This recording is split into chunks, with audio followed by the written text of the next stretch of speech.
I have to play my role as the Minister of Security. Every time I come to the public, my first duty is supposed to tell you this.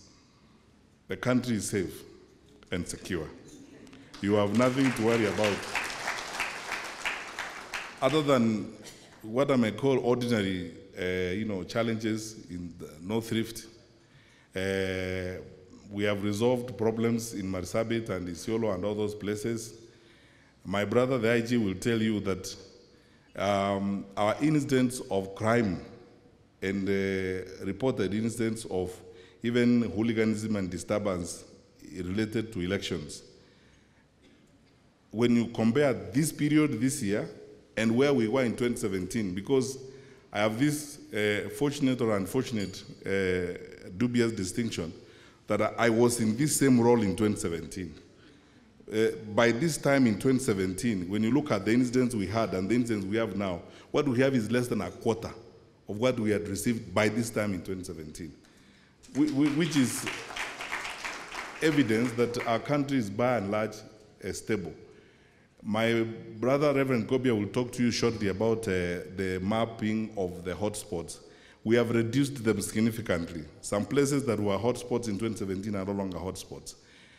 So, by and large, if we stay on this trajectory and move on this trajectory, we are probably going to have one of the most peaceful electioneering season in the recent times in the country. Because I can tell you, the 4 incidents that we have had that have been reported, 2 of them have been conclusively investigated and we have court proceedings going on. 2 of them had to do with the conduct of the political leaders involved, and we have told them candidly, about what happened. We have seen that even if they are not given to admitting openly that they have had, we have noticed that they have changed from their behavior, which means they have had, as it were.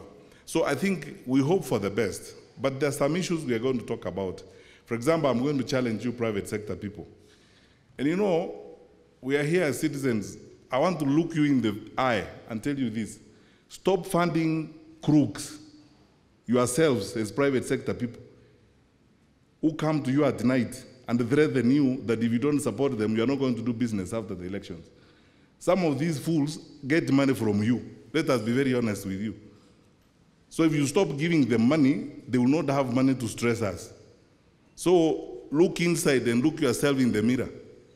As you have conversations with us about these things, look at these people whose meetings you are going to at night and during weekends, and places where you are going in some of these sub-market estates in this town. Stop giving them money. And stop listening to those threats about you will not do business after the election. Why won't you do business?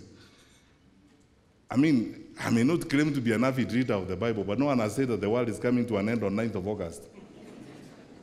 The candle will be here and the candle will continue to be here. Let us be bold, courageous, and be truthful and faithful to our country and do what we must do. Look everyone in the face and tell them you don't have money to give them to pay crooks. So once you stop doing those things, because those people who give them money, some of them are your members.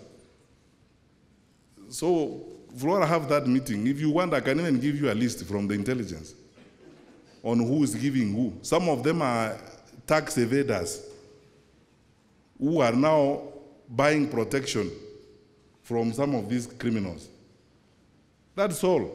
And the other problem that we are dealing with in this year's election, I've said it several times before, is a bribery of voters. That is going to be an unprecedented scale. We have seen it before. And I have said this, I'll repeat it again here. As a responsible public servant, if we are not careful, Kenyans, let us not pretend we are going to launder wash characters into elective institutions with these thieves and so on, who are just loitering around looking for money. How would you have your money to give people in a restaurant every morning, 500 shillings? You are business people, all of you private sector people. Where would you get the money? Ask this Mzee here who has been in business forever. Where would you get the money to be giving people moving around the restaurant? One estate here in Nairobi, a candidate is moving around restaurants, giving people 500 shillings each. That is not your money. You know where the money is coming from.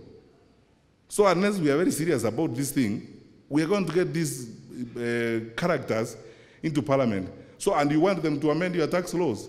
You think they will? So you have an interest as much as we do.